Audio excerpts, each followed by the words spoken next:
उतरत चैतवा हो बाबा चढ़े बैसाख।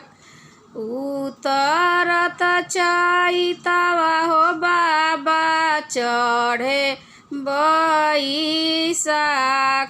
देश पैसी खोजी है बाबा पढ़ल दामाद।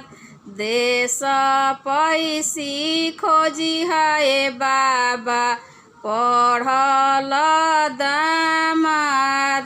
चारू बसवा गढ़ी है बाबा चारू ओही कोन।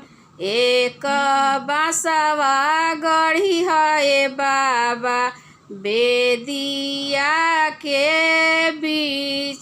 एक बसवा गढ़ी है बाबा बेदिया के बीच।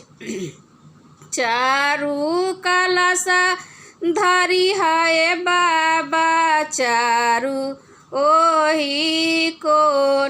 एक कलश धरी है बाबा बेदिया के बीच। एक कलश धरी है बाबा बेदिया के बीच। चारू दियरा बरी है बाबा चारू ओही कोन। एक दियरा बरी है बाबा बेदिया के बीच।